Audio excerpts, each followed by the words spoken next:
Bisanggeni Maya Wisnu Pradenta. Oh. Piye kok mlayu, Truk? Piye kok mlayu? Tantang-tantangan karo Prabu Baladewa tak tutke nang mburi kok.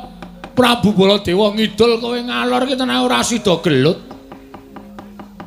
Aku lek mlayu ora perkara wedi karo Prabu Baladewa, Gong. Terus aku ngerti Sinuwun Mandura kuwi menggo dalan terus ngawe karo anak-anak Pandhawa, utamane ora pangling putrane Ndara Werkudara komplit Ndarantarja, Ndara Garukaca, Ndarantasena.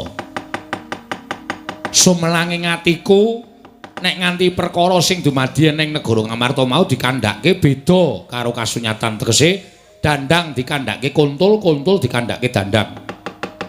Terus sing dadi tok sumbering salah Petruk. Mula anak-anak Pandhawa didhawuhi nyekel karo Petruk. Lah nek aku musuh anak-anak Pandhawa terus piye coba bayangno?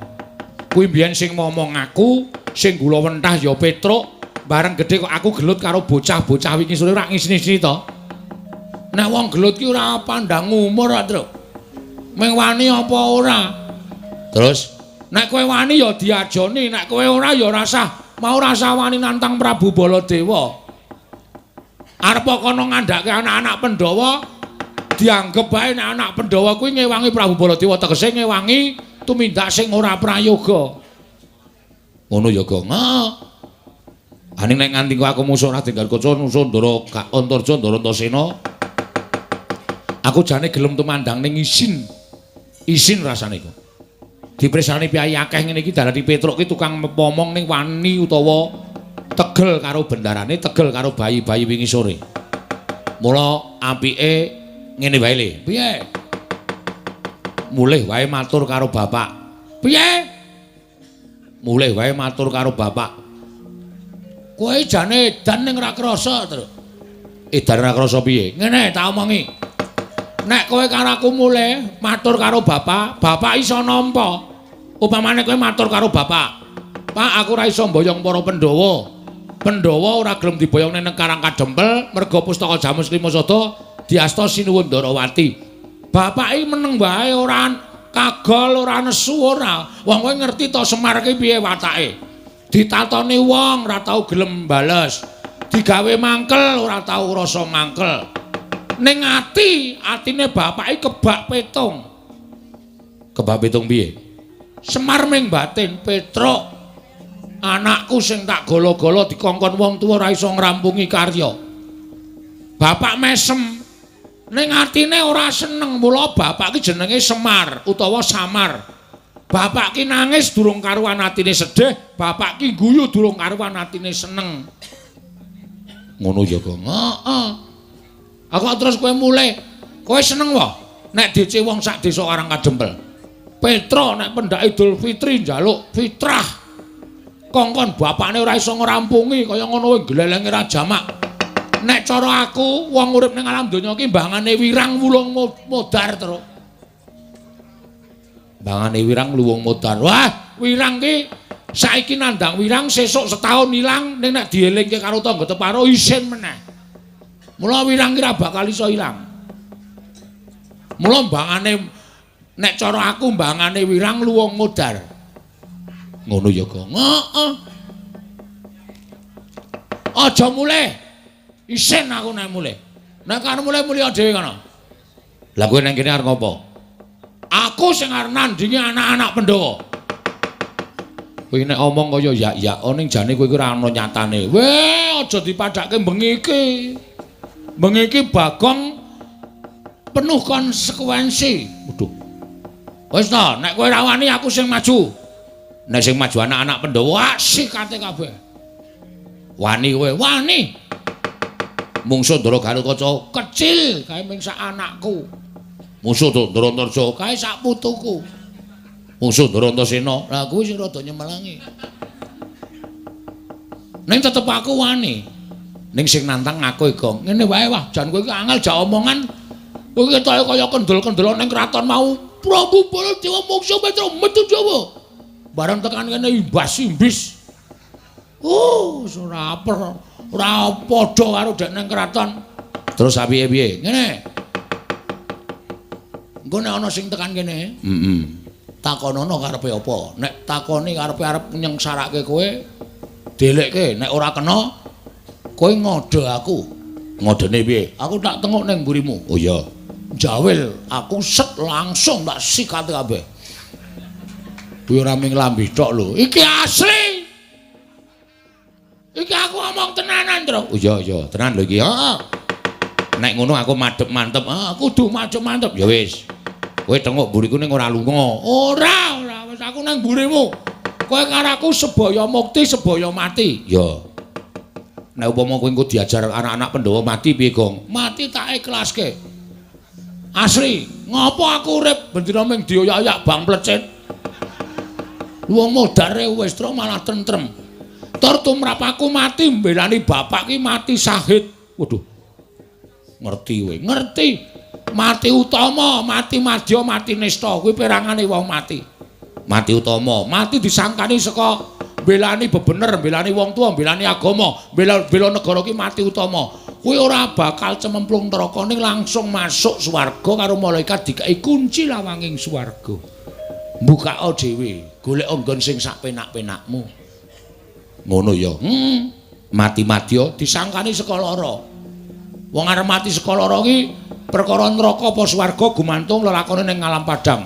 Nek apik lelakone nyemplung swarga, nek elek lelakone nyemplung neraka. Mati madya, mati madya. Nek mati nista, matine wong lalu. Kuwi ora ditampa karo sing gawe urip, sukmane nglambrang manggon ning kayu watu pendak malam Jemuah kliwon dikutuki jaluki pesugihan. Matine wong lalu. Nek aku mbelani bapak wis tak niati mati saka anak-anak Pandhawa, aku mati utama. Wah bagus. Upama kowe melu perang, kowe le mbelani bapak setengah-setengah, kowe mati nista. Lho. Kok njur ming sak kepenake dhewe. Aku tak nang mburimu ya, Tru. Ya. Ana kira-kira ana sing teko ngeyel, jak rembugan ra kena, jawil aku keprukane. Ya, tenan lho iki. Heeh, ya.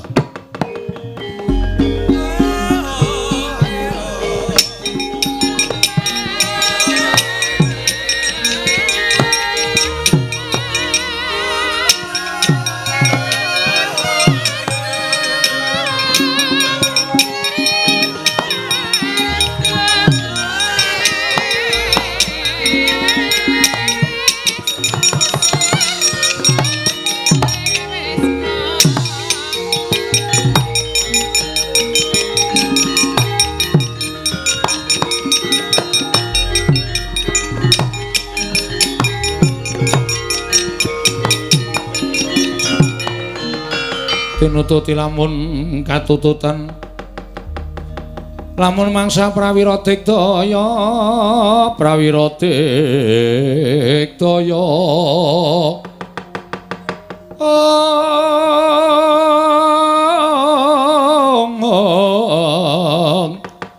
Ronanggono magawe gelar ira wang-wang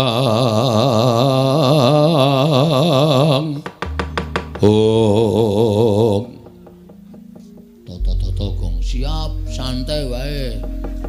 Ndasena ta kuwi? Oke, ora masalah. Milujeng, Den. Slamet tek aku, Truk. Nuwun sewu kok mboten kaya adate biasane sampeyan rawuh iki sok ngejak Gojek Petruk. Kok saniki len mandeng Petruk kok tenanan? Truk, Nun. Kowe tak takoni jujur ya, nggih. Kowe wani karo Siwa Mandura ya? Oh, nggih. Lah pripun to? Nek kowe wani tenan jumbuh karo ngendikaning Siwa Mandura. Tekane Antasena ning kene ming bakal ngrangket karo kowe. Ulungna tanganmu tak bondo, tanganmu tak krincung, sikilmu tak leboke pakunjaran, meranut pradata adil negara Ngamarta, merga kowe kawula wani karo Bendara. Gong, ayo. Gong. Sik wetengku lara itu. Lara piye? Iki aduh. Mak penjelut ngono ae. Jak omong-omongan sik aku tak ngleremke weteng sik. Waduh piye iki? Tenan iki. Aduh, iki lho Truk kaya wong meteng arep bayan ya lho. Nuwun sewu, Den. Nek sampeyan ajeng nyekel Petruk monggo, kula ora apa-apa. Jer Petruk niku kawula. Tur Petruk menika hormat karo penatan hukum negara Ngamarta. Nek pancen kula salah, nek pancen kula kleru, Kula mangukum mboten napa-napa. Ning nuwun sewu, ngadili perkara niku aja nampa pelaporaning sepihak. Tegese sing jenengan tampa aja mung laporane Sinuwun Prabu Mandura. Ning Petruk ya mang takoni. Tegese diteliti dhisik. Petruk iki duwe karep kaya ngoten niku bener apa salah? Kowe wani karo Sinuwun Mandura kuwi salah. Salah. Monggo pancen salah. Ning tumrap kula sing tak belani sapa? Terus pawadane apa, dasare apa? Niku kudu mang cekel sik, kudu panjenengan midhangetaken. Ya saya aku tak ngerti kowe, jane rembuge piye. Ngeten. Kula dikongkon karo bapak. Bapak dawuh karo Petruk, "Truk, kowe menyang Negara Ngamarta, aku arep bangun kayangan." Pepundhen Pandhawa diaturi tindak mrene kabeh sinambi mundi pustaka Jamus Klimasada. Kula sowan teng Negara Ngamarta matur napa wontene. Jebul teng niku wis lenggah Sinuwun Ndarawati. Sinuwun Ndarawati, Pak. Ngendikane ugi badhe nyuwun ngampil pustaka Jamus miyang Jimat Klimasada. Lah dingge napa? Dinggo tumbal wadaling praja negara Ndarawati. Terus niki, duwer niki sing ngomong akeh-akeh. Ngandhake nek Ndarawati negara sing ketunggan dewa kok kena pagebluk niku ora mungkin. Tur sakniki ana tetembungan kedung jero iso dijajaki atine menungsa sapa sing ngerti. Ya nek Kresna tenan. Nek Kresna palsu niku mung ngelingke lho. Terus Bagong muni ngoten niku Sinuwun Mandura duka. Petruk kantong bolong Bagong menungsa ora kataran gedibal 17 wong elek nyolok mripat. Mong kere mong dapure ke Petruk wak wani karo Baladewa. Niku ora ana masalah apa-apa lho. Sing dunekke Sinuwun Kresna, sing nesu Ndara Baladewa. Wis kula ngelekke Sinuwun sampun menika perkawis kaliyan Sinuwun Ndarawati panjenengan mboten satumut-tumut. Yai Kresna wi adiku. Aku kudu melu-melu. Malah muni ngenten iki. Petruk, baliyo. Kandha karo bapakmu. Bapakmu ki wong sekeng, wong ora duwe wong melarat. Mung kere arep bangun kayangan ki sing nggo bayar cengele bapakmu ki piye? Nuwun sewu. Nek Semar niku bapak kula lho. Nek bapak kula dunekke kaya ngoten niku ati kula lara. Coba saniki nek sampean kula nekke Antasena, kowe anake Werkudara, wong ora iso ndodok, unglah-ungluh ngalor ngidul. Nesu ora? Aku nesu. Padha aku, Mas. Aku ki ya nesu mergo dunekke bapak dunekke kaya nek Sinuwun Mandura ora ngunekke bapak, kula ora arep nesu. Ora arep nesu kula yakin sumpah. Mergo kula ya ngakoni wong kere tenan. Ning gandeng bapak sing dunekke, lah aja kok nuwun sewu mung wujude Nalendra Mandura. Dewa ngunek-unekke bapak kula rumangsa dianak-anakke kayangan tau brabrik. Iku tandha bektinipun anak karo bapak. Oh dadi critane ngono to. Heeh. Anu iya, anu nggih. Wela, ora wela niku tenan. Wah, nek ngono tak pitung-pitung bener kowe, Truk. Lah, kene iso menggalih. Serada penake wetengku, Truk. Piye? Serada penak wetengku piye? Sikat saiki. Oh, sik. Bareng ngono kok sikat saiki ora. Wis mari tenan. Mari. Jawe ora? Ora. Iso dirembuk kok, Gong. Iso. Yen ngono nek aku mau mbondo karo kowe kleru, aku kleru Truk. Nggih. Yen tak pikir-pikir sing luput pancen Siwa Mandura. Lah kene iso menggalih. Ning nek ngono aku tak ora iso mbondo, ora sida mbondo kowe ning aku tak ngewangi karo kowe. Alhamdulillah, matur nuwun. Mergo akeh sing arep njongko patimu. Sinten? Kakang Garukaca, Kakang Turjo diutus karo Siwa Mandura kon goleki kowe. Kon bondo kowe nek ora iso bondo kon babarke pisan mergo para putra Pandhawa isin duwe batur kaya Petruk sing wani karo pepundhen kowe bakal dijongko patimu Truk. Aduh iki kok migren dadakan ta iki. Aduh siraku kok migren ya Truk. Mudhara ngono anggere ana bahaya kok lara anggere tentrem kok waras. Mudhara ngono ya ora ana sutra. Iki teknike dhewe-dhewe kok. Teknike dhewe-dhewe ora. Nggih ya pripun? Lah kula terus njenengan ngewangi ning aja kuwatir. Kowe tak ewangi. Carane ngewangi, kowe maju petukno. Ning aku njaluk karo kowe aja wani karo Kakang Garukaca, Kakang Turjo. Mergo kae bendaramu. Mengko ndak diprisani wong akeh ora apik, ora becik. Oh nggih. Nek kowe diantem, kowe diajar, kowe manut wae. Sik to. Diantem diajar iki lara ya Mas. Kok kula kon meneng wae niku pripun? Nek kowe lara tak tambani, nek kula mati tak uripke. Nganggo napa? Banyu sungut kuwi iki. Ki nek tak peres metu banyune, tak nggo nambani wong lara, tak nggo uripe wong mati iso. anu wae mbok ditetel wae. Ditetel piye? Digawa wae dhewe kan rasa bolak-balik, ta. Iki ora pasangan ya, Nyuk. Lha kok ngono aku munyuk. Aku ngayal banget kok ora. Iki ora pasangan, iki pancen paten ngene iki. Las-lasan dengkulmu amoh kuwi ora. Ono menungso ya dilas. Nggih. Dadi nek kula lara ditambani nek mati duripke, ya. Ngono ya. Nggih. Wis ngono wae aku tak ambles bumi. Kose. Kula niku ora iso ambles bumi. Nek kula kebacut diajar, kebacut dipateni, terus lek nyeluk sampean pripun? Bagong kon gedruk lemah ping 3. Monggo aku jedul. Tenan? Iya. Nggih. Wis ngono wae tak tinggal. Nggih.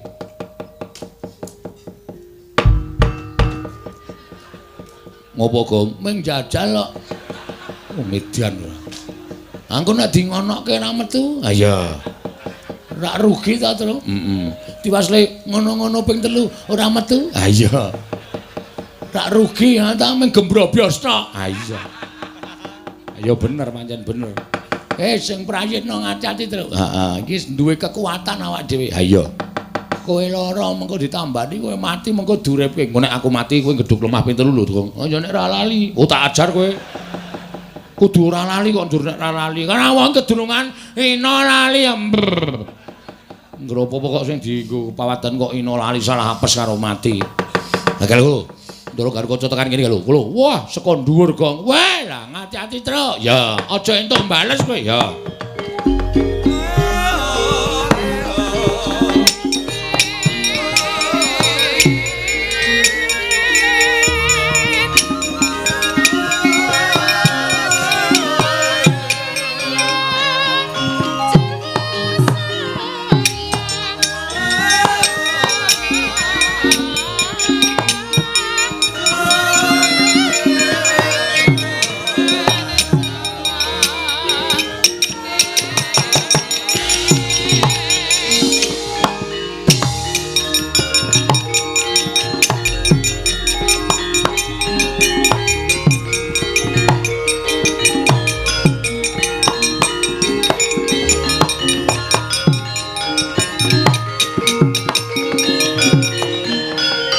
Gatut kaca kinon mapakarka suta teka pira Kresna parta maneher sakti nira ing ujaran wang-wang semunggar cita oh bekti kula kunjuk Den Tatapa bekti kula kunjuk Ndara Bagong Tatapa wonten menapa biasanipun Ndara Garukaca niku rawuh mriki ketemu Petruk mriku kongkonan truk. Golek neraka. Truk. Tukokno iki, truk tukokno iki, susuke PN biasane ngoten niku. Petruk ora cengengesan. Aku lagi ora seneng karo kowe. Lho sebabe tekaku ana ing papan kene, aku bakal takon karo kowe. Kula aturi nyuwun pirsa, kula aturi paring dawuh, badhe nyuwun paring dawuh menapa? Kowe tak takoni kowe wani karo Suwa Mandura? Iya. Oh nggih. Amargane mriko marahi kok ora sandadak kakehan gunung tanpa guna. Aku didhawuhi karo Suwa Mandura supaya goleki karo kowe. Nek pun ketemu, Petruk ulungna tanganmu tak bondo, tanganmu tak leboke pakunjaran. Nek upama kula bangga yen kowe wani karo Garukaca, mapano tak pancat pundakmu, tak untir ndasmu mati dina iki.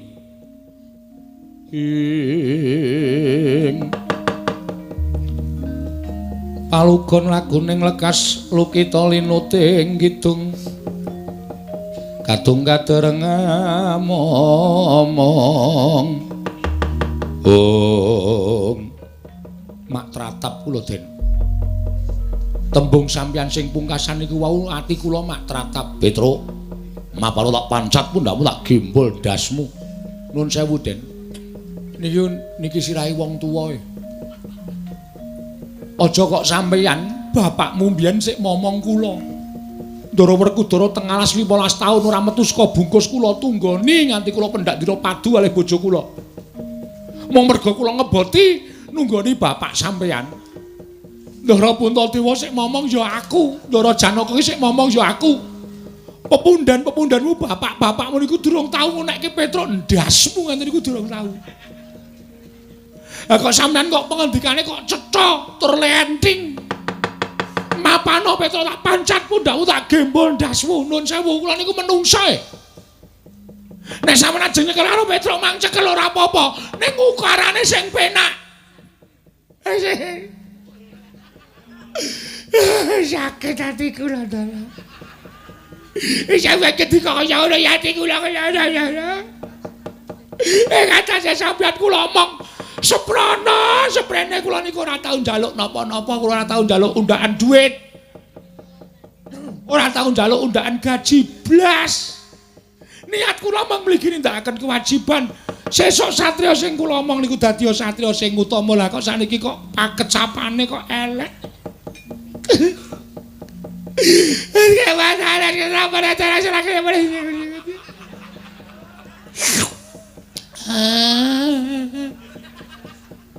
Ilere terus sangat. Kaya atiku lara. Nek sampeyan mentolo ajeng mateni karo Petruk mang mateni nek rasa nganggo ngetokke ukara kaya ngeten niku. Mang mateni. Kekuatan kula sepira to, Ndara? Embane kaya dene timun mungsuh duren kula menika timune sampeyan durane diglundhungi modar. Nek kula pasrah mati urip. Pun monggo ajeng diuntir sirah kula, anu ndas kula manguntir. Manguntir, mang pateni mboten apa-apa.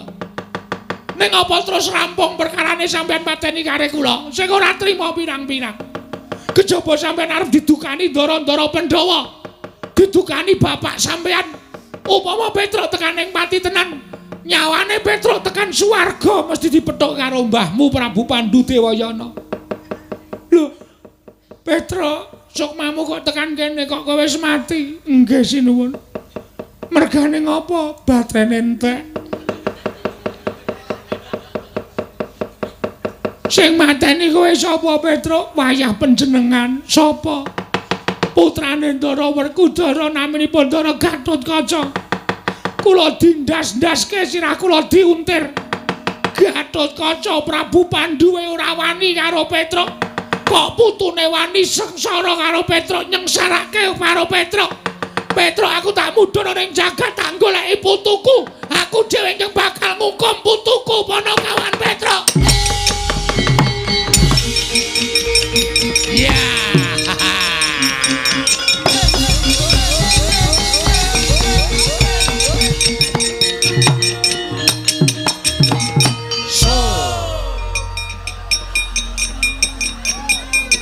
Ye, dileleng to. Asemi kowe ora nangis to? Ora. Kok iso mewek-mewek? Tur lohmu metu terus. Aku ngremet brambang. Tak leletke mataku, ayo uluhku dleweran bajigul. Pinter wae dramatik sandiwara. Kerep ndelok sinetron. Ha iya. Mula kok gampang nangis. Ha iya. Sing penting Raden Gatotkaca mundur. Ah, jan asu tenan. Ning isih siji ya, Tru. Sapa? Ndara Antarja. Oh iya. Ha iki ngene wae gong didumadil. Dumadil piye aku ora njaluk kok. Didum, tetep didum. Ora njaluk tetep didum. Asli wae kabeh, Tru. Ora didum. Didum. Didum piye? Aku wis ngalahke loro. Monggo anake Ndara Werkudara ki telu. Heeh. Ndara Antasena, Ndara Gatotkaca mundur merga sapa? Petruk. Heeh. Ha iki sing nyambut gawe ngundurke Ndara Antarja, kowe ben kabeh nyambut gawe. Waduh. Aku ora iso nangis kaya kowe.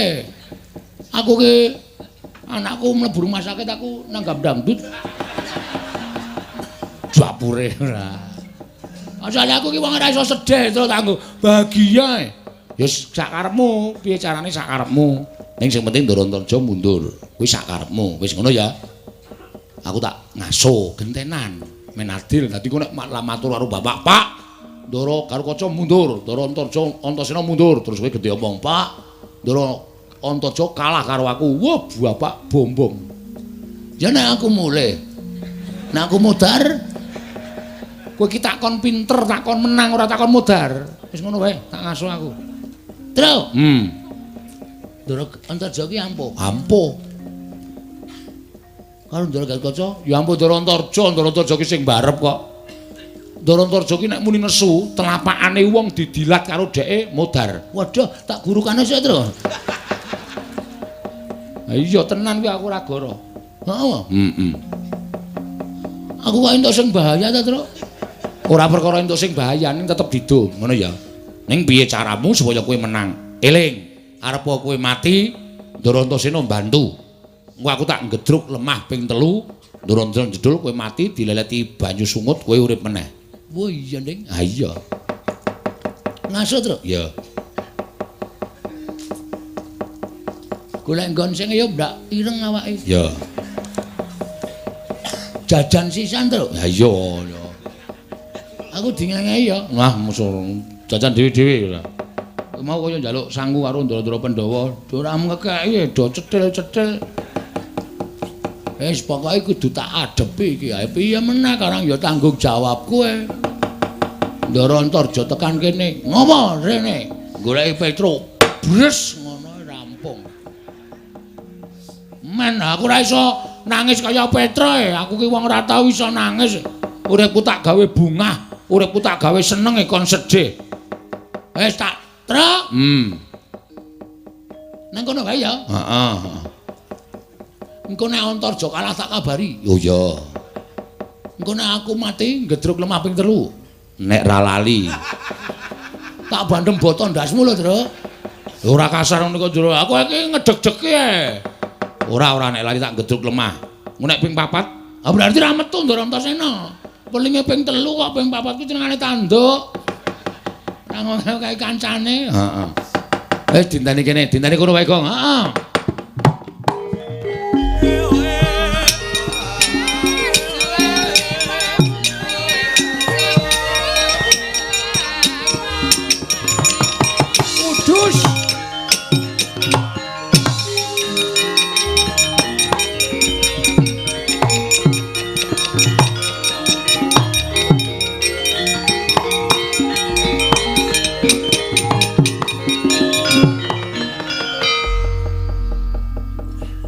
Bagong.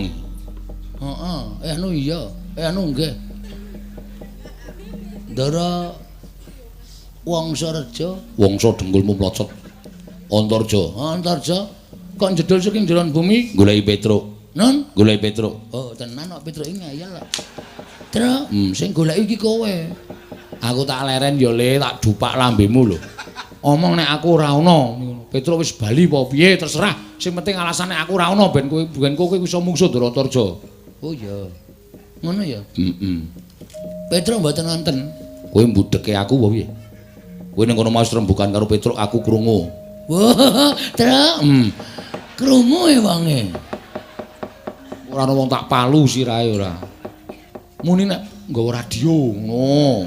Aja omong nek dhewe omongan kae dialoge radio ngono. Niki wau transistor. Lho.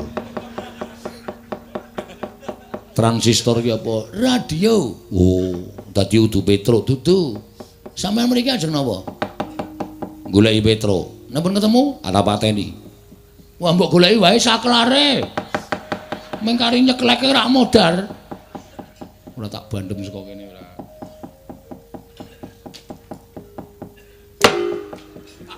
Halo. Oke. Petruk ora ana nek sampean goleki Petruk terus arep dipateni niku nuwun sewu. Pulane wadine Petruk Mas. Petruk niku masuk angin wae tak tileki tak keroki. Tak goleke apa jenenge iki? Counterpin. Tak goleke blonyo. Men supaya Petruk sembuh. Mari. Kok mati kok diame-ame. Jarene kowe iki satriya aja. Kok sakepenamu dhewe kowe ngarep ngame-ame pantine wong sing tanpa dosa. Lho. Kok malah mripatmu mendeli. Mendeli wae wis gedene semene. Rumangsane anggepe ora. Yen ngono kowe mbelani karo Petruk, mesti Petruk kakangku kok. Nek kowe mbelani karo Petruk tak katutke dosane. Oke, ora masalah. Apa dikira aku wedi karo kowe?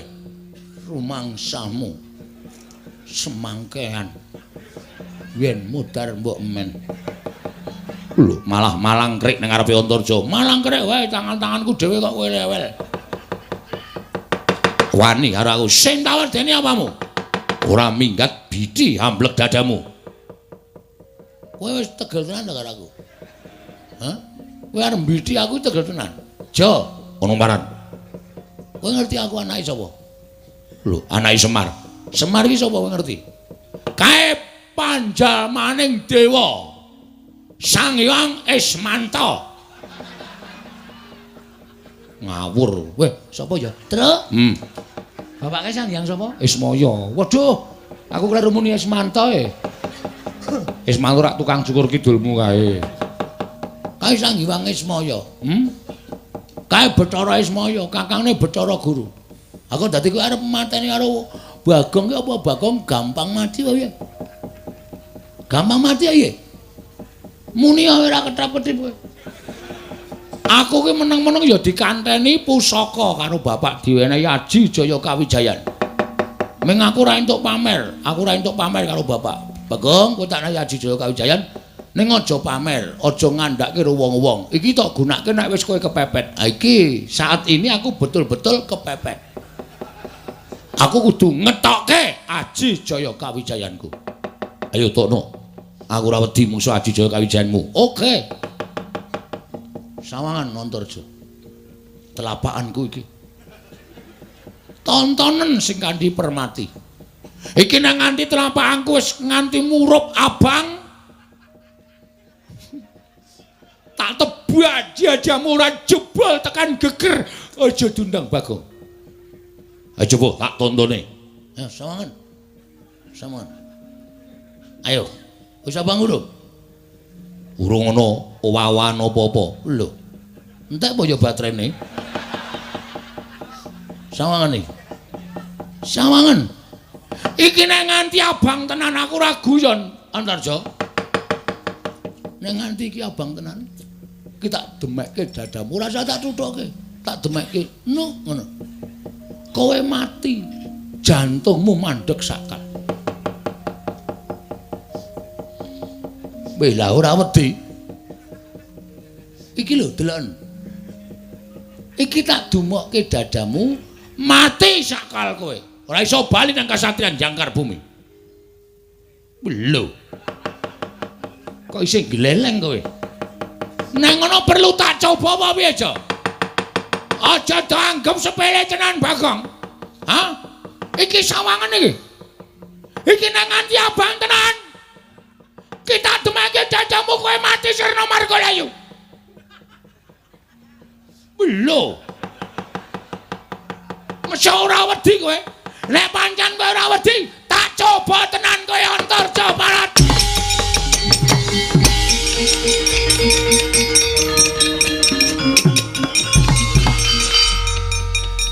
Piye, Gong? Wah, lemes aku wisan. Lemes piye? Ah, tangan-tanganake ora wedi-wedi e. Aku sing deg-degan.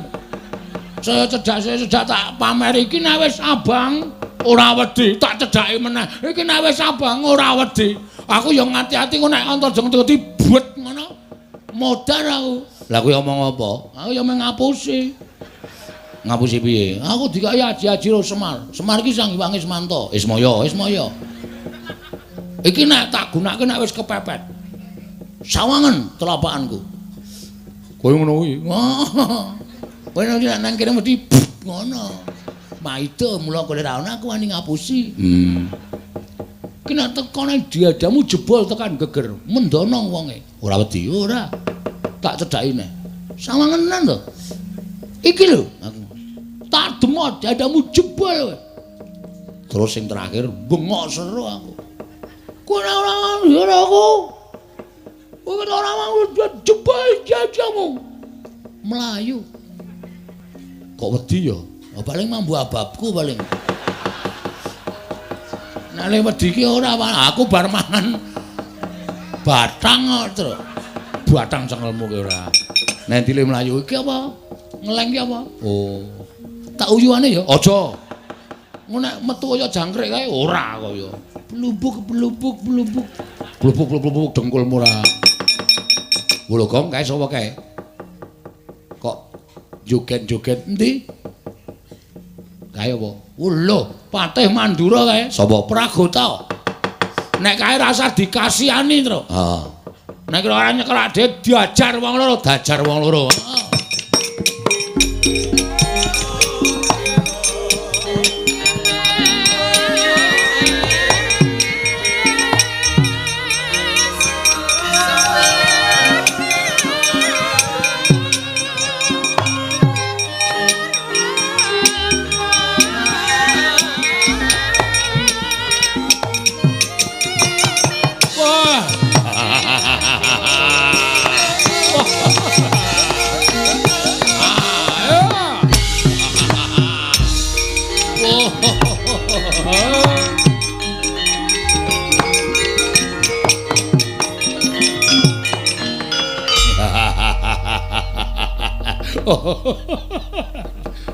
Ora edan.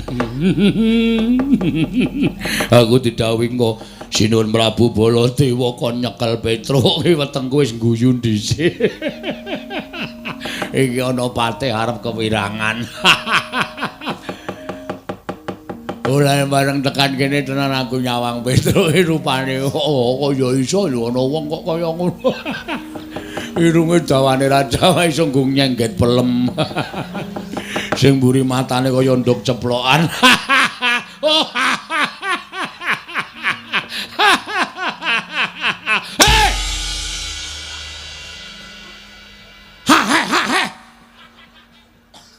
Tak mondasmu. Nesu. Nesu. Wah, anggere isih cengengesan tak bandem watu raimu. Patih kok guyu kok ora nganggo sopan. Mboten guyu kok nganggo sopan. Guyu kok kon basa. Ya ora bakal iso kelakon.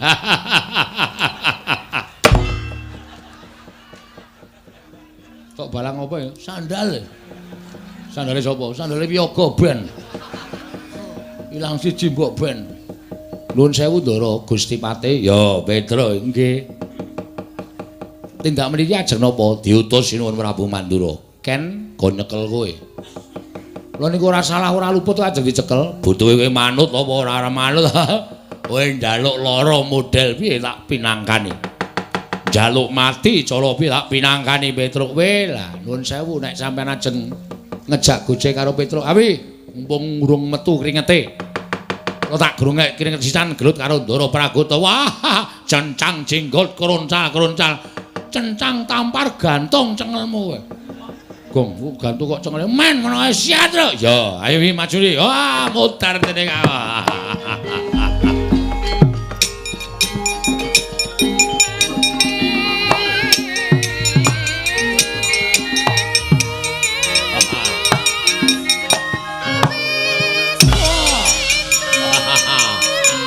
Gong, yo.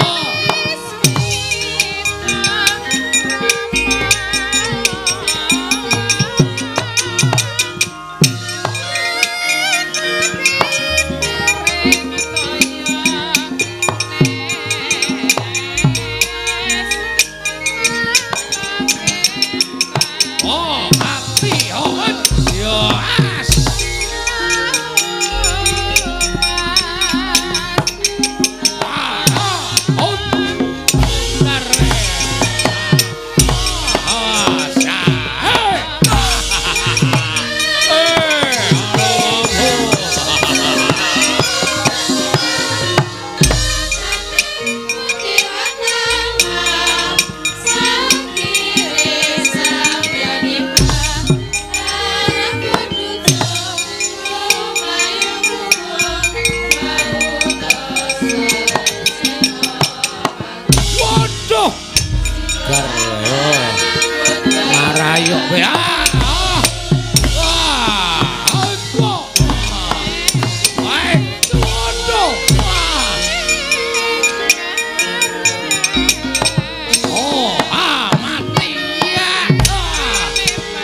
mati kowe.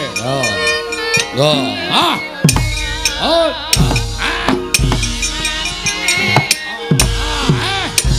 What? Iya. Wait. Iya. Awas yo. Hei. Bang.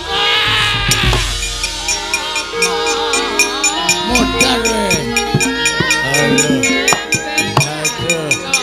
Hai, modar. Hai. Truk ratekane. Oh.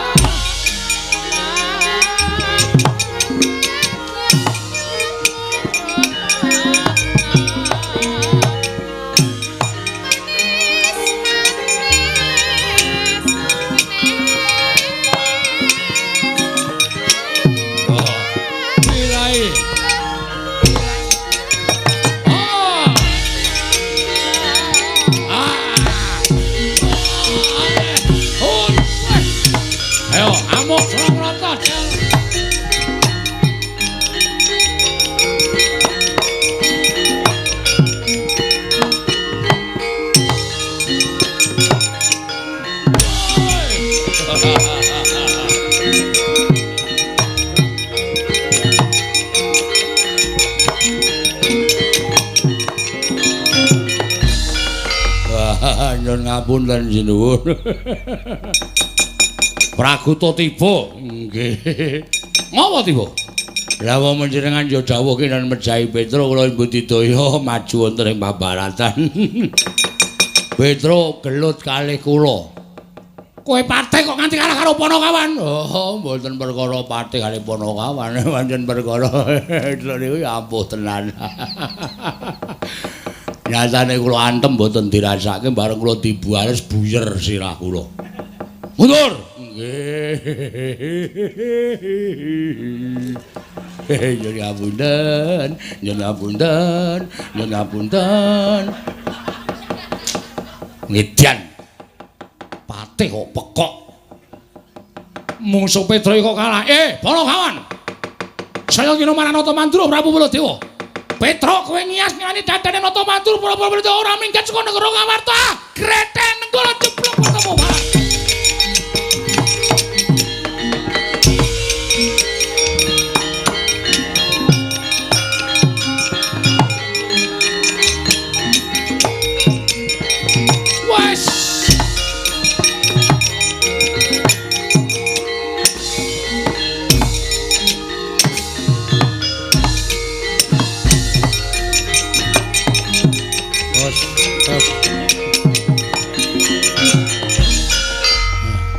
Aduh.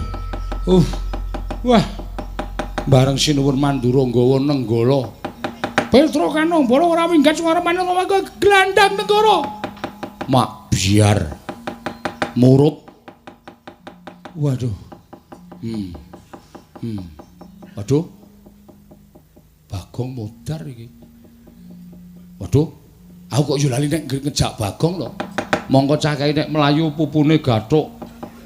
Mak buku. Konangan Baladewa. Iki Bagong melu-melu nenggala ndasmu. Yes. Modar. Yo ngapura ya, Le. Aku lali nek ngejak kowe, Gong.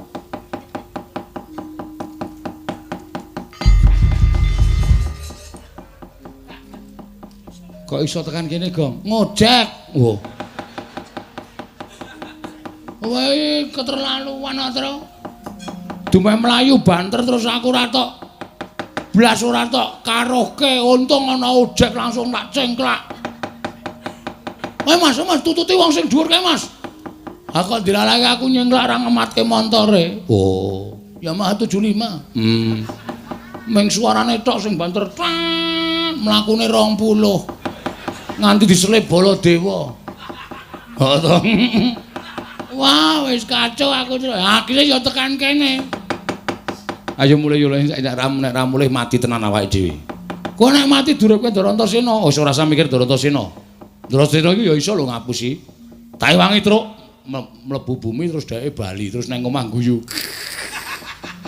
Biasa ngono kuwi wis biasa. Hapus-hapusan ngono kuwi wis biasa. Heeh ta. Aku kerep kok ngapusi ngono kuwi. Kira-kira kancane dipaeka keneng ngono karo mutiar kowe ngono. Wis biasa, mula aku ya semelang rondo-rondo seneng kok nek dhek bersifat seperti itu ra ade cilaka. Heeh ya. Ayo mulai wae. Ane nek mulai engko bapak nesu. Ngene wae. Kowe apa aku sing methuke Baladewa? Oke. Niat sisan, Tru. Niat sisan. Diundi. Yo. Sut padha. Sut padha. Sut. Apa e? Bing sut kok jempole lebokke driji iki cara ngendi? Nesep ora tak lebokke. Nesep dengkulmu ora. Menang aku berarti menang kowe. Ora iso dienggo menang nek kaya ngene. Kalau nggon aku drijine tak gegem jempole mecotot. Kowe wae, Tru? Oh iya. Gulane gaman, Gong. Hah? Gulane gaman. Apa? Manut sasae. Linggis terserah. Sing dawa sing ndak manut. Anane sing dawa itu. Dawa ya gelem. Rada niyeng ora masalah. Wah, akhirnya anane sing cendak. Ya sing cendak ya ora apa-apa. Lagi nggo nyumbat kambil, nggo dintani. Golek liyane ya? Ya. Bendo? Ya bendo. Pengot? Bendo pengot lem. Omong wae ora. Ki apa? Tak sileke bakul degan. Ha ya ora apa-apa. Muni mungkin ora mung dikondurke Mas. Nggih, aku. Balekke lho, Tru. Heeh. Iki soalé engko nek tok sile terus gayane tok ilangke ning jane tok dal. Ora mungkin perang kok ngedol bendo iki cara ngendi. Kowe iki cah limpat e. Cah prigel e. Wis tak gawane kok mungsuh ora Baladewa. Heeh. Tak tekati aku ming cekelan omonganmu mau kok mati nglabuhi bapak ki mati utama mlebu swarga. Ha to, Gong? Ya mbah. Ku tak thothok ndasmu lho kowe. Kene iki mantem-mantem kok ngono ya mbah. Aku ya mek ngrungokke nek dong pengajian kae. Oh, berarti bener. Heeh. Ya wis, ya. Sik iki titip dompetku sik. Ya. Kake sapa bojoku? Omongno bojoku nek aku 3 dina ora bali kok nyelameti tekan 1000. Berarti aku mati. Truk kowe iki takon waras ya, Truk. Lah witekno maju perang ki anane ming mati karo mukti kok. Mongko sing mungsuhku ampuh. Wis ben mati ra apa-apa. Engko piye bojomu ora anak-anakmu? Lah kowe iki like iki ngopo? Nek aku ora ana kowe dadi like padha karo kowe dadi wong tuane anak-anakku. Anak-anakku open ana. Malah abot uripku. Open ana. Ning aku ora bakal gumantung karo kowe, Gong. Nek misale anakku telu kae engko wis do gedhe anu jenenge iki lulus sekolah kabeh. Sigarno Tegal ki dulu omah kae. Entuk tanduri jagung kae. Dol ora apa-apa ora gat anak-anak. Oh iya. Nek perlu kendaraanku rada papat kae. Dolen. Kae tak hitung ping 3 rodane, Truk. Papat yo, 3. Sing siji serep. Ora tak pasang. Oh iya, Nding. Sak payu-payune ya, pokoke ora gat anakku. Ya. Pokoke nek aku mati anakku tak titipe kowe. Heeh, aku like kok. Ya. Supaya anakmu ora rewel mbok bojomu sisan. Soale kumbangane rewel ngono ta? Ngono nek ana bojomu ora iso ngeneng-ngenengi karepe anakmu piye? Lambe atine anakmu piye ki nek bojomu ngerti. Terus bojomu gawane nang omahku wae. Anakmu yo tak gawane nang omahmu. Omahmu tak dol arep nggo sapa? Oh iya, heeh. Anggo nek bojomu nesu, ora wong karo mbakyune kok. Oh. Santai wae to? Iya. Aku yo arep tumindak piye-piye. Yo paling mung patutan. Tak tutuk ndasmu modar kok paling mung patutan. Wis gak masuk to? Ya. Nganggo benda iki kowe baliya sing banter mlayu ya, Gong. Heeh. Wadul karo Bapak Prabu Baladewa tak tandangane. Ngati-ati to. Ayo, Amos Surabrata. Iki Petro gantung bolong legane.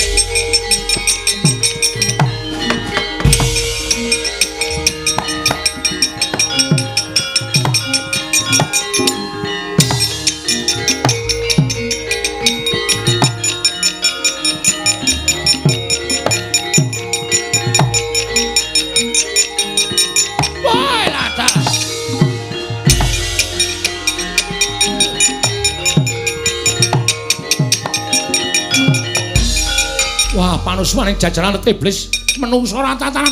Lah iki Petruk, kowe ngadepi Nata Mantura Prabu Baladewa? Nggih. Lho, kowe wani karo Kyai Nenggala? Iki tamake Gunung Jugruk Segara Asat. Iki bendone bakul degan. Tau nggo nyolong kambil ping 3 ra konangan. Wah, dapurmu kuwi. Halo, Baladewa sampean noklor sing tekaning payitari. Ah, mati dereng aku. Oh, kontak ngaprak-aprak. Kendang ngaprak condang legane hari.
Tresna sinayeng manglung mintonaken tiwi kramanira kang kumiteraning asta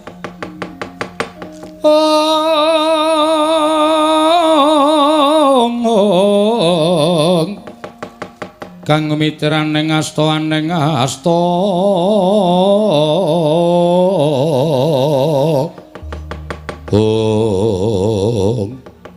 Yayi, sewu-sewu kalapatanipun ingkang Raka Tadah Wadana. Ngantos kula mboten saged mambengi paring Koko Prabu anggenipun sampun duka yayasinipi. Awit pokal gawinipun Petruk, satemah Petruk sak mangke kenging Kyai Nenggala kendhang kapracun dan kontal kaprapal. Iya kula nyuwun pamunten. Petruk sajaipun pancen ngiwi-iwi dhateng Ngraka ing Mandura. Petruk sajaipun ngiyas dhateng Ngraka ing Mandura. Wekasan Petruk kula tegakaken kula tamani Kyai Nenggala kontal kaprapal kendhang kapracondang. Koko Prabu mestinipun boten mekaten lampaning kedah sinandhang tuwuning kedah lumampah. Jernyatanipun Petruk menika tasih Panakawan Paduka piyambak namung kenging menapa Maduka Mentala dhateng Panakawan Petruk. Menika mangke menawi ngantos Kyai Semar puninga dhateng lelampanipun Petruk tan murunga Kyai Semar badhe murina tan trimanipun Kyai Semar anutuh dhateng para Pandhawa Koko Prabu inggih kula ngertos. Mila samangke tumunten kula manggihaken margi ingkang prayogi. Margi ingkang prayogi kados pundi, Yayi? Gandeng ingkang damel kendhangipun Petruk menika Koko Prabu Mandura, mila kula ingkang minangka dados kandhangipun Taruna. Kula sagah ngupaya dhateng Petruk. Menawi ngaten ngaturaken panuwun ingkang tanpa pepindhan, namung kemala wonten reruba bebananipun. Bebana tuwin rerubanipun menapa Koko Prabu? Kula nyuwun pustaka Jamu Slima Sada kaparingaken dhateng kula. Kemareng kula nganti pustaka Jamu Slima Sada wangsul dhateng Negari Ndrawati mangke menawi Negari Ndrawati sampun ketingal padhang. Tumunten kula ngunduraken pusaka dhateng Paduka Yayi Prabu sak sampunipun kula ngunduraken pusaka. Tumunten kula badhe ngupaya wonten pundi dunungipun Petruk Yayi Samyaji. Tandya bala Pandhawa mbyuk gumulung mangung siring sata Kurawa kambahung kesra katitik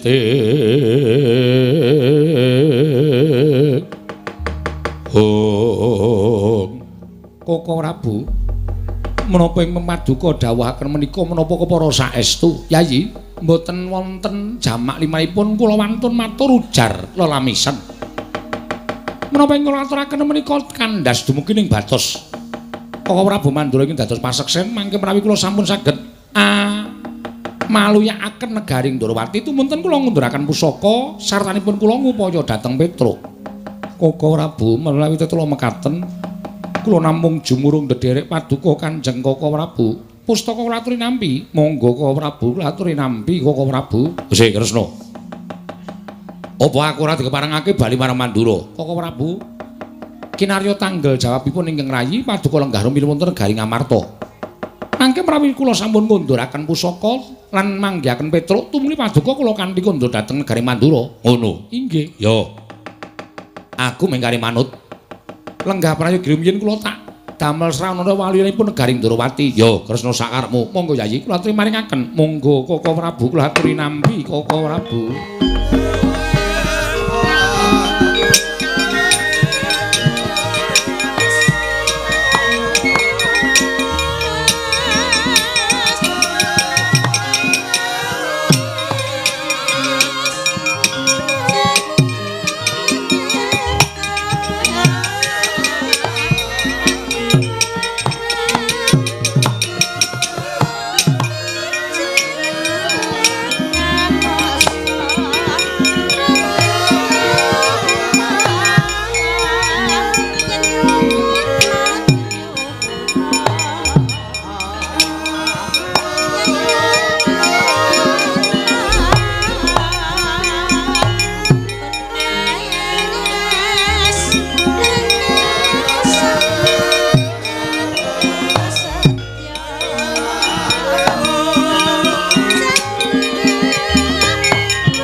Mangyat kurda sruma bangga watku kati nyomawukyat ira wang-wang Setyaki wonten timbalan. Lah kok ora yo adat sabene pendak-pendak pun Kakang Prapta negara ing Ngamarta mesti nampa panembrama ingkang gawe bungah penggalipun Kakang. Ning kok ora kaya sagedakan iki lah kok dadi padha pating celinguk. Werkudara ora kuwawa mandeng lawan pun Kakang Arjuna malah ndungkluk. Yai Samyaji sajake rengu pasuryane Koko Prabu Mandura. Nggih. Eneng wonten menapa Prabu? Sik. Kok kowe tambuh ki yo? Lagi wae sira Yai Prabu Ndorowati kuwi mungkur saka negara Ngamarta. Jarene negara Ndorowati ketapan pegebluk. Bisane waluya nirmala temajati ento tinumbaran pustaka jamus miyang jimat lima sodo. Nganti tak rewangi aku padu karo Petruk, gelut karo Petruk. Petruk tak tamani Kyai Nenggala kendang kaprasondang. Terus ya yari mboyong pustaka jamus lima sodo. Lah kok iki bali meneh nang kene iki piye? Setyaki wonten timbalan cetha saiki wonten menapa? Ana Surya kembar. Mboten ketingal. Kowe sing ora tanggap Yayaji, kula nuwun sewu. Nyuwun pangapunten menawi kula mboten munjuk atur ngersa paduka Yai Samiyaji Werkudara. Sing gedhe pangapuramu ya Dimas yen pun Kakang ora paring pangandikan kelawan Siadi. Ya mung sawise pun Kakang prapta ana ing kene pun Kakang kepengin sak pejagong kelawan Janaka Arjuna. Kula wonten paring adawu. Yen perangan ingkang padha lenggah ning kene ora tak percaya nanging Siadi ingkang pun Kakang pitaya angungkap marang lelakon iki. Parambat duka Kanjeng Koko Prabayo sawangan pun Kakang. Aja nganggo netra batin, lahir nanging nggunakno netra batin. Sawangan nata Ndarawati. Yayi, apa to sababipun Kakang percaya kelawan Siadi merga ing endi ana Janaka ing ngono ana Kresna. Loro-loro ning atunggal ing ora bakal bisa dipisahake. Upama kembang karo sarine, upama geni karo urupe. Arjuna sawangan to. Nganggo permana jati ingkang mboyong pustaka Jamus Lima Sada ki pun Kakang apa dudu Janaka? Aduh Koko Prabu ketiwasan.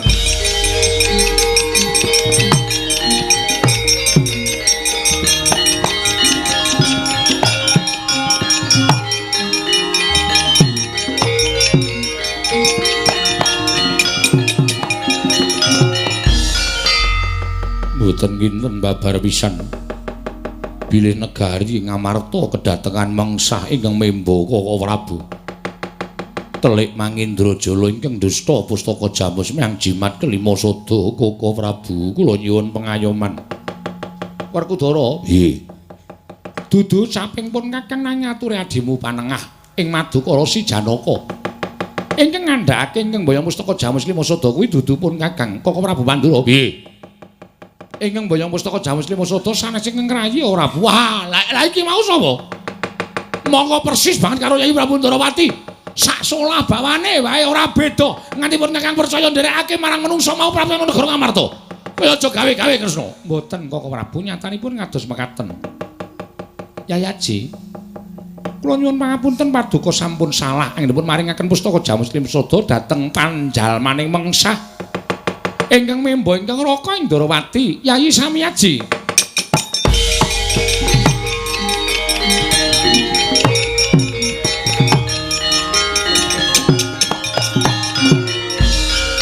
Kresna kakangku, aja aling-aling adiku lanang Madukara. Werkudara kuwi nggone wong utuh nadyan kowe paring pangandikan akeh-akeh. Ning Werkudara ora tau, ora percaya kelawan apa sing ndak weruhi nganggo netra waloka. Apa sing kelakon lan sing dumadi hilanging pustaka Jamus Lima Sada tak sawang saka Kresna kakangku. Baline ya saka kowe. Ora iso mbalekke pustaka Jamus Lima Sada. Aja ngaku kowe dulur tuane para Pandhawa.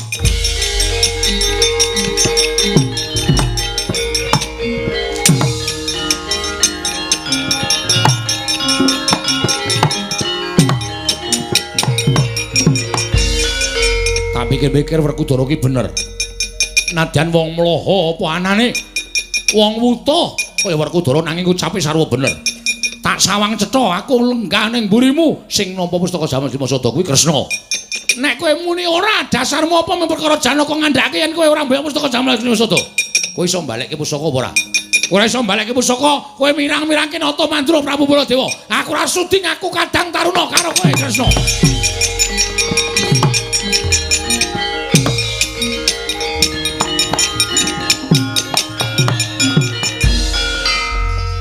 Setyaki wonten timbalan. Kowe arep ngunek-unekke aku ora? Mboten. Ayo to, mumpung aku lagi dadi wong luput, dadi wong salah. Mboten Koko Prabu. Koko Prabu kula nyuwun pangapunten. Arjuna kula wonten timbalan. Kowe tak kandhani ya Yayi, besok meneh kuwi aja gampang percaya, merga kudu nggunakake netra batin. Inggih. Kakang Semar ki wong lantip, Kakang Semar ki wong tanggap. Ngerti yen to negara Ngamarta kuwi ana mendung ingkang bakal dadi udan. Tumuli utusan kelawan Petra supaya dadi pepayung lumantar pangandikaning Kyai Semar Badranaya ning wangune Pandhawa ora tanggap.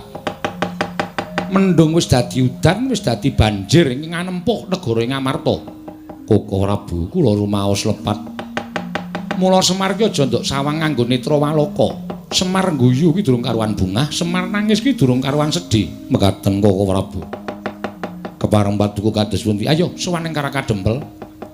Wonten menapa? Ngaturake saking kluputan lawan Kakang Semar lan njaluk pituduh. Kudu kepiye Pandhawa gone bakal ngupaya pustaka Jamus Lima Sada. Menawi tulung mekaten monggo kula dherekaken Setyaki wonten timbalan. Kowe tak tinggal ning kene dhisik ya Dimas. Kula mboten parengaken nderek ora. Mengko yen wis purna rampung darmaning Nata Ndrawati pun Kakang bakal bali marang Praja Ngamarta nganthi lawan Siadi. Nggih, ngestaken dawuh. Nderekaken sugeng tindak paduka lan Kakang Mas Arjuna. Monggo Koko Prabu kula dherekaken. Ayo Arjuna, sewang-sewang laku arepun Kakang Prateng Karang Kadempel. Suwawi kula dherekaken Koko Prabu.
Minum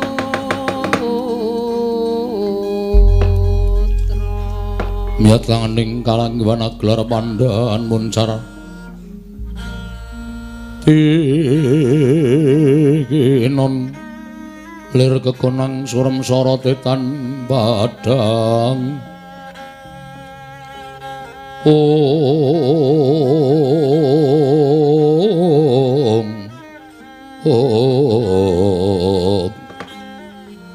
jagat wasisaning Bathara wayah pira jagat Bawa Penemban ana dawuhmu apa nggih anak Prabu persasat kadidening ngentosi silming Palwa gabus kumambanging Sila Kresna anggenipun ingkang putra angrantu dhateng rawuh paduka Bawa Penemban wonten ing negari ngawu-awu langit mriki ingkang putra pun dewaning rat bebasan sampun ketelasan pengajeng-ajeng krana dangu anggen paduka nilar praja ing nalika semanten paduka paring dawuh badhe minangkani menawi dados pamuthaipun ingkang putra pun dewaning rat anak Prabu ancen bener apa kang dadi ngendikamu sumurupa ya nggir nggonipun bapa Begawan Dewa Kahana lunga saka negara ing awu-awu langit sayekti mung kepengin mituruti apa kang dadi panjalukmu marang pun bapa duk nalika semana kowe kepengin dadi ratu ning negara Ngamarta jalaran kepengin dadi nalindra ingkang Hanjayeng Bawana lamun sira bisa lenggah dampar keprabone Ngamarta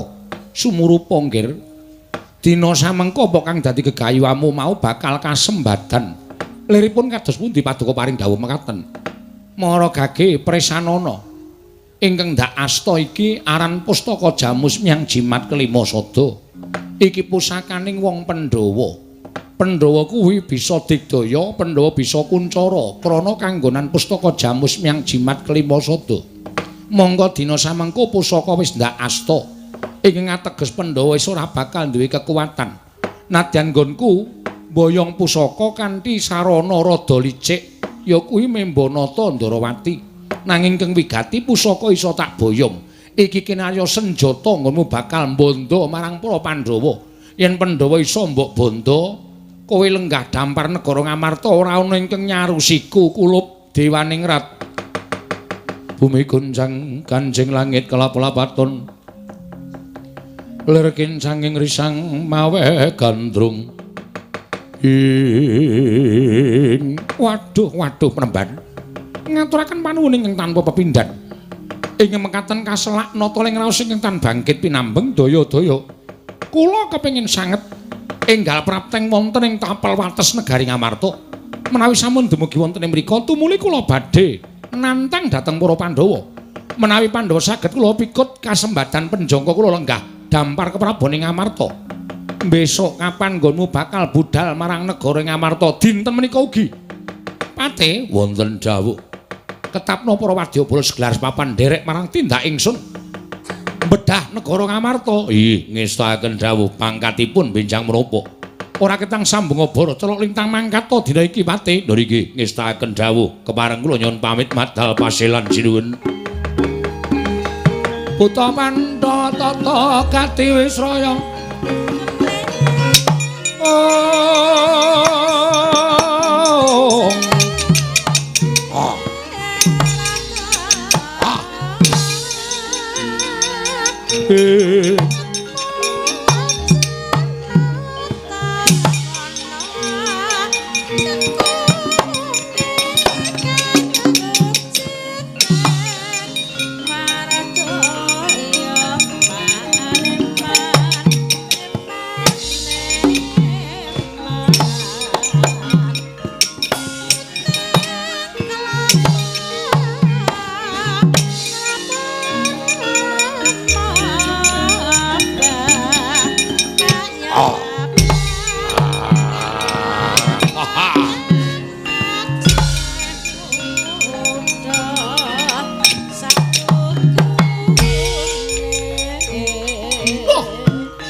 Mulatmana Sang Arjuna Esmunya kang kamanungsan kasrepan tingkahing mungsuniran padha kateng lho durung suwe nggonku ngancik laladan negara Ngamarta lah kok dadi iki eneng satriya bagus tanpa cacat baguse ora jamak mongko aku ning negaraku ki rumangsaku kaya wis bagus dhewe lah kok dadi iki kalah bagus karo satriya sapa Raden takon marang aku Raden Janaka balik kowe sapa Nalindra ngawau langit Prabu Dewaning Rat nelonjong botol tindakmu nggo wadyabala gelar papan arep menyang endi malah kepasang yuk ya katuju ing ngenu dene prataku ning tanah Jawa durung ketemu karo pawangan siji wae kejaba mung Raden Janaka Raden aku bakal tumuju marang negara Ngamarta wigatine tanana kejaba mung aku bakal mbedah negara Ngamarta merga wong Pandhawa ora ana ingkang wis bisa bakal nglawat yen to aku gelem bedah negara Ngamarta sabab pusakaning para Pandhawa kang aran Pustaka Jamus Limasada wis diasta dening Bapa Begawan Dewa Kahana wong tuaku Raden Janaka.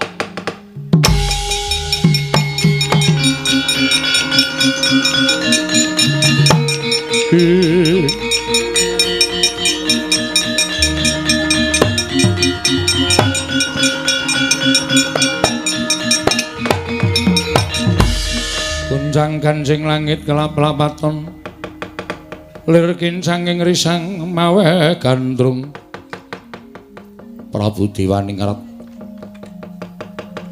cetha lamun sira ingkang nyidra Pustaka Jamus Klimasada lho sajake kowe murina lekna mripatmu gatekna gobokmu iki panengah Pandhawa satring Madukara Raden Janaka walah dalah sing edan mone macan aku keparat ya to yen to pancen kaya mengkono malah babar pisan embane aku negara wit sing gedhe ora tak jujuk deleke nanging tak pipri lipange kowe tak rangket mung kari dulurmu papat bakal dadi bandaning Prabu Dewaning Rat malah kepara kowe bali ming kari jeneng para dicoba Raden Janaka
jebol dadamu kae.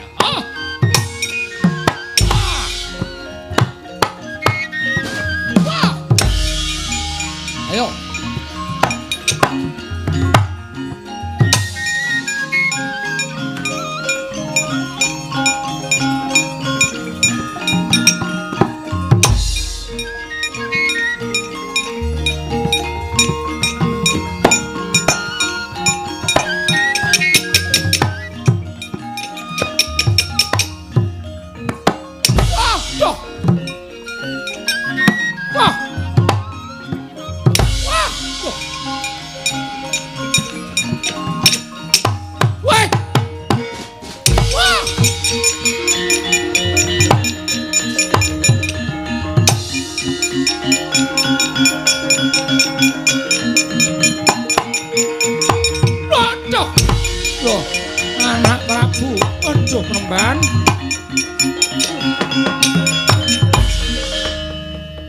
Katone sira anak Prabu Bandayuda. Kula sampun pinanggih kaliyan panengahing Pandhawa nami Raden Janaka. Nanging menapa inggih pangendika Paduka menika wonten kasunyatanipun ketitik Raden Janaka sampun koncaten Pustaka Jamus Limasada wadene tasih digdaya. Kula kawon menemban mingira tandangane Raden Janaka karepe dhewe.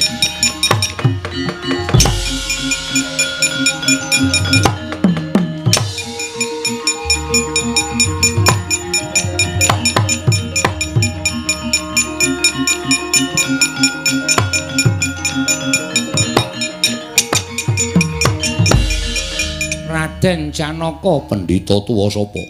Begawan Dewa Kaana. Aku wong tuane Dewaning Rep. Yen ngono kuwi ingkang Nyidra Pustaka Jamus Klimasada. Ora mbok barek tak nggo gatheng siramu damu dadi kandha kowe. Ayo,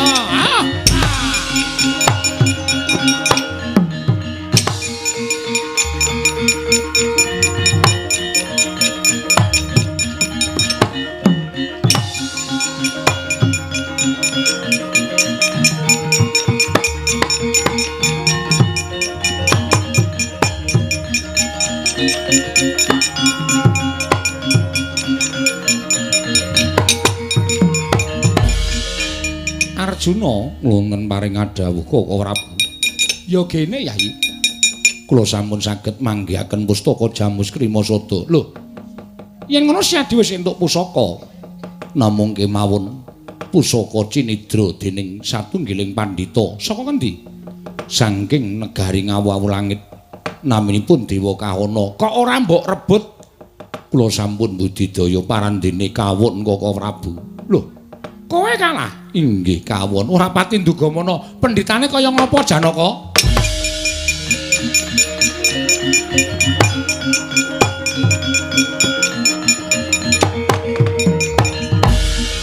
Welah dalah. Ora sak baene Arjuna. Inggih kasinggihan mekaten. Nadyan to kowe kendhit oyot mimang kadang dewa ora menang karo pendhita kae. Sababipun menapa? Ora bakal tak jarwani, aku wae sing ngerti. Oh inggih. Aki Endara Kresna ki ampuh Wayaga. Ngapa ta? Kok ming nyawangake terus welah dalah. Ming aku wae sing ngerti Janaka. Pendhita kae kendhita oyot mimang kadang dewa ora bakal iso menang. Kuwi asline tuku bareng karo aku. Ha. Nang klithikan dungkul mamoh kuwi ora. Ratu kok tuku nang klithikan. Lah ndelokake kurang lho, mata kucing kaya matamu kuwi ora. Bareng Paduka golek jago wonten pundi? Melu aku lho nggih.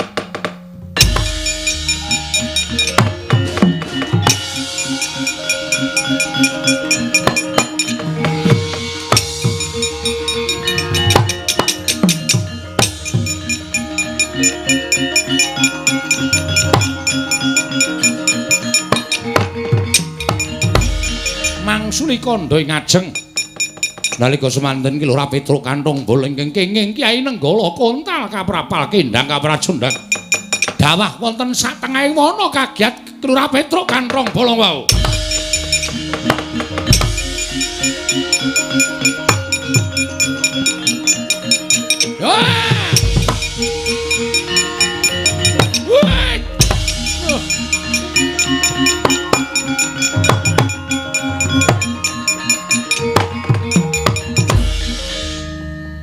Kok gumono awakku ya. Monggo aku wis ikhlas lahir batin nalika Ndara Baladewa nibake Nenggala kuwi mripatku wis merem mati aku. Aku mak kentul. Plus banter banget. Le kontal mau jam 12 kok lagi tiba saiki ya. Ane ya pusaka ampuh, ane cilaka bareng tiba kok neng alas. Waduh. Monggo ora ngerti lor kidul wetan kulon. Monggo aku ora nggawa kompos. Anu kompas nding. Nek ora ngerti lor kidul wae ya nek aku bali ngalor ya nek tekan ngomah. Nek ora tekan ngomah, bali ngidul ya nek tekan ngomah. Nek kleru apa ora cilaka. Alon-alon wae modal gedang rasa dipaksa. Modal gedang mari geget-geget. Sitok bayangke iki apa?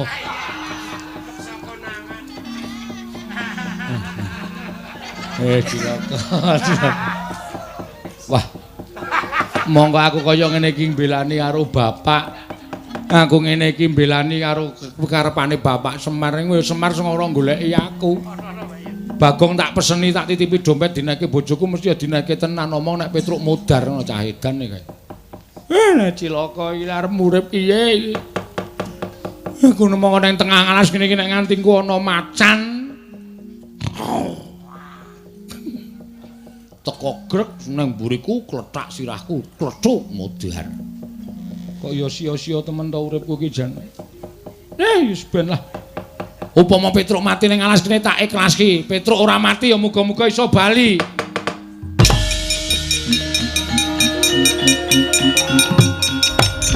Oh.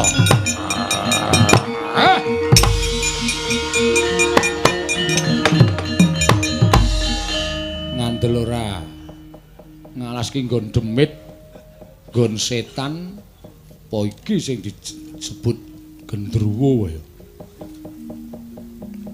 Teko rene mambu aku terus kruwak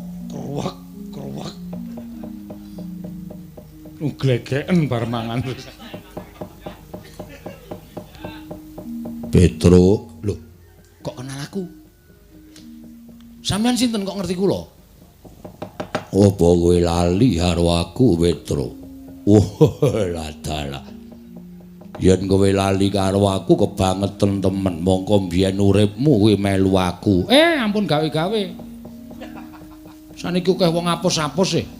Uripmu melu aku, mbiyen aku nglagati kowe entek semenene dijoli, ya cilaka. Emoh kula ora rumangsa ketemu karo sampeyan kok. Jaman kowe durung dijaluk karo Semar. Kowe urip karo aku, Petro, apa kowe lali? Mangriyen. Isih eneng jaman Jim nalika semono, kowe kelingan ora? Jenengmu mbiyen dudu Petruk nanging Pecruk, Bambang Pecruk. Aku Gandarwa Maya bapakmu. Aduh, Rama. Rama.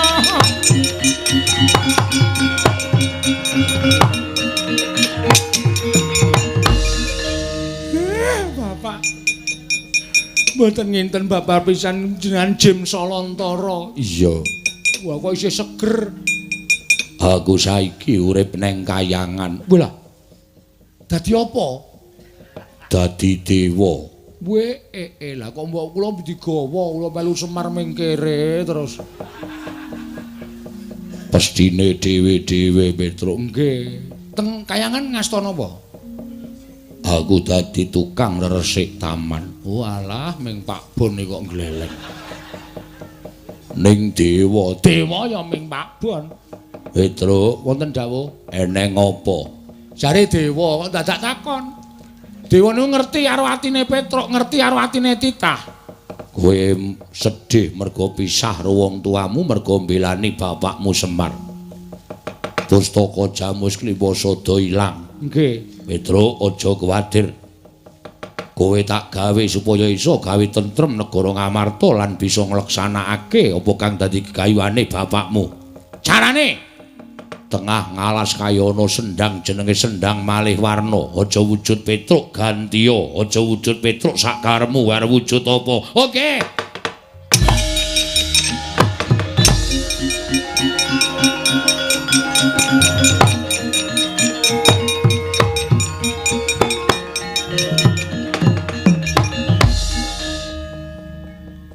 Kok malah elik. Wis janjine kaya ngene iki, janjine kaya ngene. Lho, malah bindeng barang. Enunge iki ra iso cilik. Iso mengret ming sedina. Ya, Petruk sakarepmu nggih. Kowe nganggo jeneng sakarepmu aja nganti kowe lunga-lunga. Neng kene wae. Dilongkas ana ratu sing njaluk tulung karo kowe tulungono. Kowe tak nehi daya kekuatanku, kowe wis digdaya Petruk. Wis, aku tak bali neng kayangan. Mbuh pirang abad meneh ketemu karo aku, Petruk.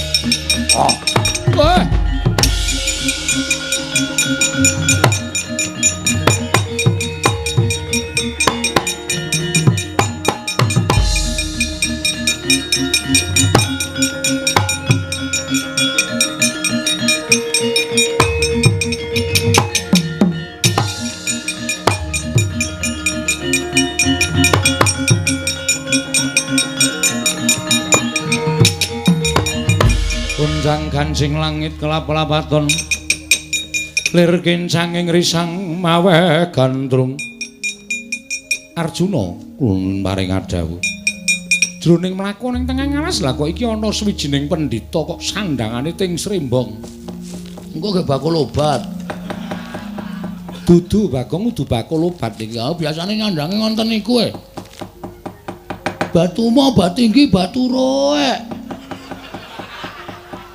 cangkeme Bagong. Nek tawa ngono kuwi biasane. Ah iya. Iki sapa penemban? Lah kok ngadeg ijen ana ing kene? Nangkon nganu aku. Begawan Cakrawangsa Pandhita Kliyang Kabur Kanginan. Welah dalah Begawan Cakrawangsa Kliyang Kabur Kanginan Pandhita ora duwe nggon. Iya, pancen mengkono. Kowe sapa Prabu Kresna? Lho. Welah pinter tenan. Iya sekolah kok. Ngerti karo aku Ratu Ndarawati. Sing mburi iki sapa? Adimu lanang. Satriya ngendi? Madukisma. Madukara. Jenenge Raden Janaka. Abdiku sing cilik mripate ora kompak kuwi. Udus kowe. Nekke abdine mripate ora kompak. Abdimu jenenge Nala Gareng. Sing mburi dhewe sapa? Bagong. Welah, Arjuna lonten dawuh. Iki sajake pendhita pinter. Tak jalukane tulung. Kula semanggahaken ae menapa saged menang lan Begawan Dewa Kaana. Ya coba-coba. Cakrawangsa wonten dawuh. Aku kuwi duwe kerepotan. Kersanipun aku njaluk tulung karo kowe. Aku duwe mungsuh jenenge Dewa Kaana, ya pendhita kaya kowe, ya tuwa. Kowe tak duro Dewa Kaana wani ora? Jalaranipun menapa? Dewa Kaana nyolong pusakaku aran Pustaka Jamus Lima Sada. Nek kowe iso ngrebut pusakaku, kowe aja kuwatir mengko tak paringi bebungah. Kula menika nglampahi tapa ngrame mboten kepengin bebingah, ning bakal tak paringi. Kula badhe dipun paringi menapa? Aku duwe randha ayu. Sinten? Sing lanang mati mbuh menyang endi saiki rung ditemokke. Bojone Petruk.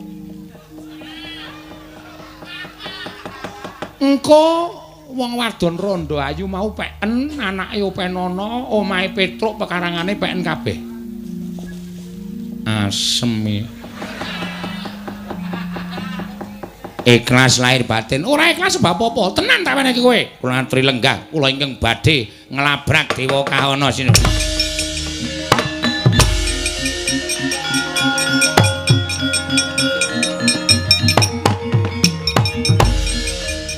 Ngapusi kok aku. Ora bakal kelakon. Sinten kok ora bus ora usah ngerti, ora ngerti dhewe.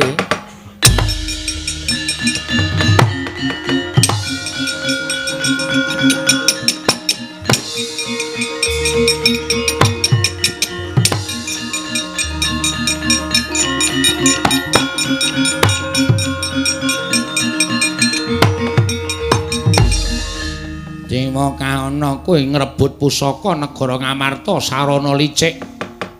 Arepa lembut ngungkuli banyu ora ngalahno lembute Begawan Cakrawangsa legane ati.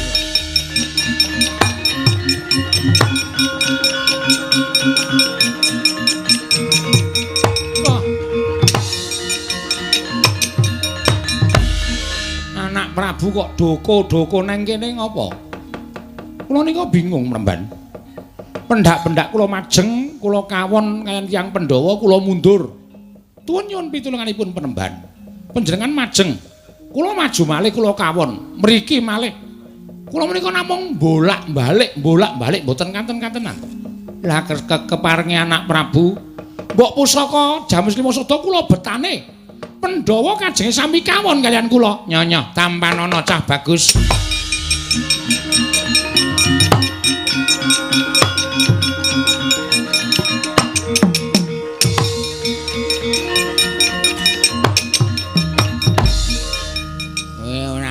Nek sik memba dewaning Ratmawaku.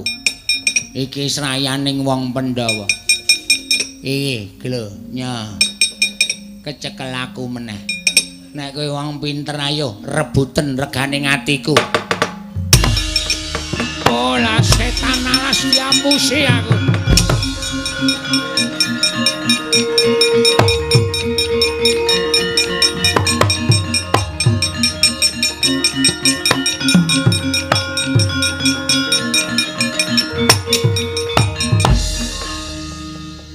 Kok le cepet men cah pinter kok. Oh ngerti aku ben ndang rampung ben celak ketemu randane Petruk ora ngono to. Has. Nah omah nek carane omong kaya ngono kuwi. Lho aku ki bakal maringi tenan kok. Lambangane Ayu lho.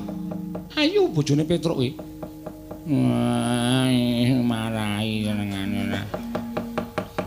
Cakrawangsa kunawanten dawuh nek mbantu ki aja ketanggungan. Kowe iso ngrebut pusaka tak tampa ning mbok ya sing nyolong pusaka pateni sisan. Pejai pateni sendika.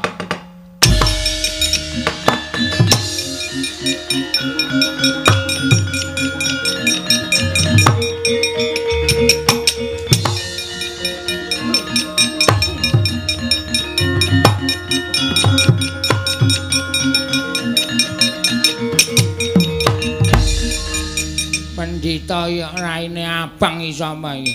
Rasah cerewet. Srayaning wong Pandhawa Begawan Cakrawangsa, aku Dewa Kaana. Kowe apa aku sing tekaning pati? Kowe dudu aku.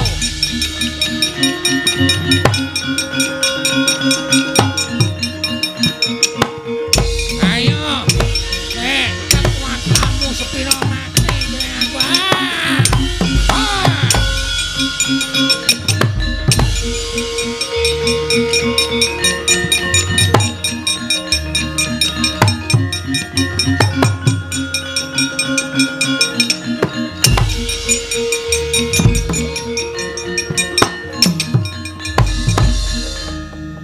Kok kaget ngopo? Tak kira nek Vespa taun 60. Nabrak gundulmu. Iki menungso. Menungso. Iki sapa iki? Begawan Cakrawangsa. Sapa? Begawan Cakrawangsa.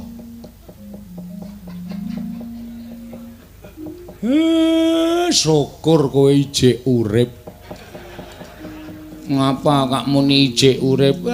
Kowe petruk lah. Jarikmu mambu bensin.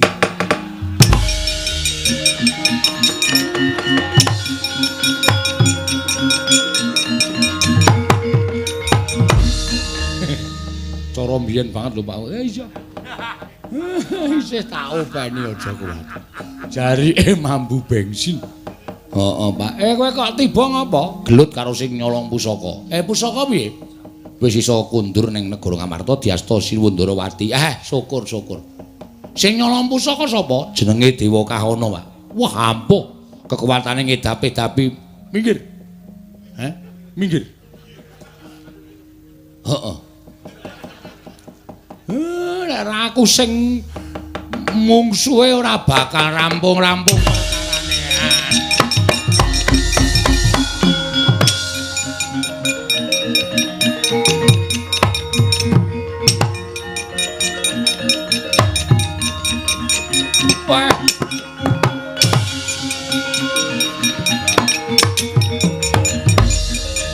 Iki sapa? Pangling kowe.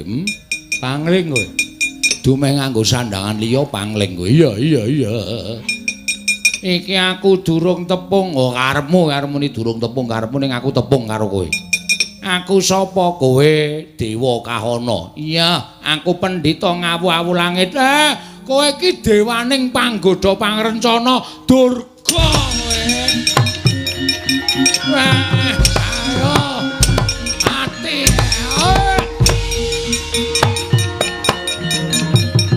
Tobat. Kakang Semar.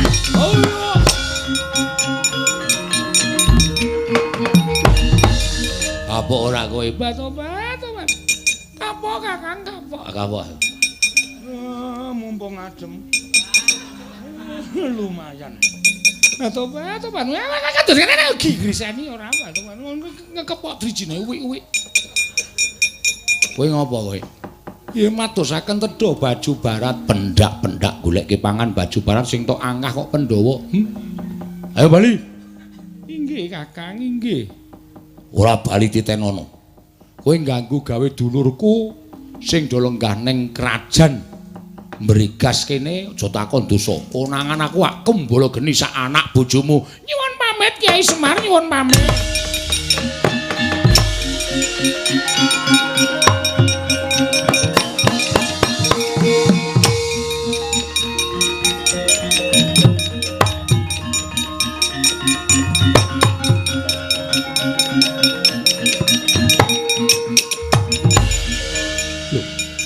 Menika Kanjeng Ibu kok sampun Lukar busana obat konangan dedengkote tanah Jawa.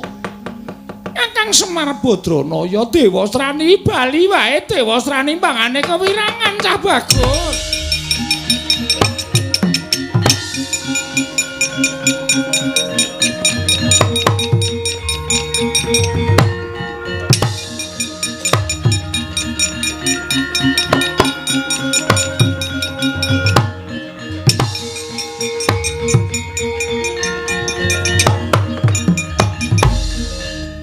Biar kowe bubar mawut ora karo-karoan diamuk karo bapak. Semari Anggris muni muring ya ngono wae. Kowe lah Wadyabala kok akeh banget sajae Wadyabala Tunggul Malaya. Wah, iki nek ora matur karo Ndara-ndara tuman matane.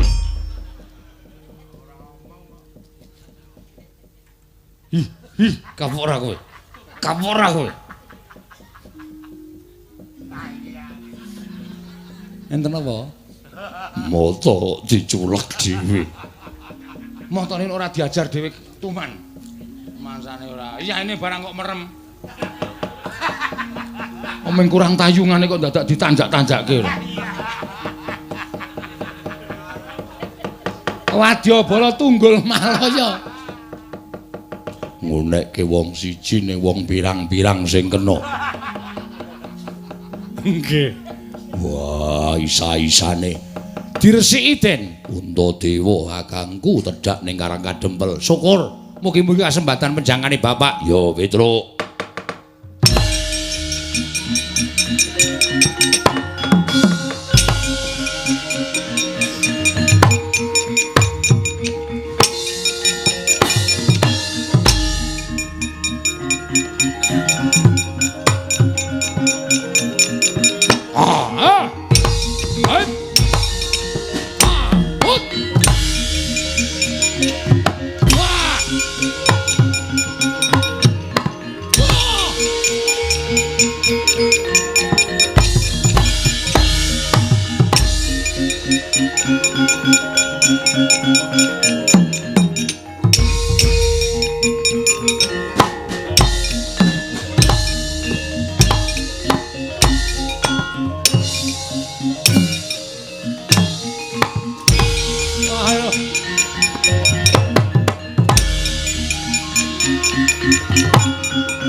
Arsa madangi jagat tumungu-mungu paneng sapucaking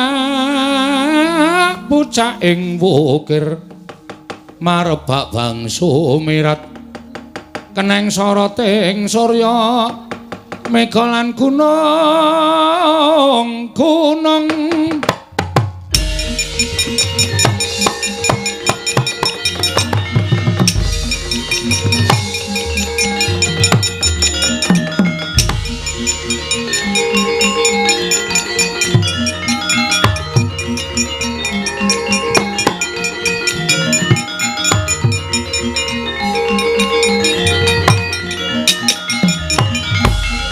pun lancar sakabehe slamet wilujeng mboten manggal setunggal menapa. Ya Semar, kula nggih tak wiwiti mbangun kayangan men supaya jejeg moraling para kawula sak negara Ngamarta. Ya. Diwelengi Ndara? Ya, diwelengi apa? Diwelingi.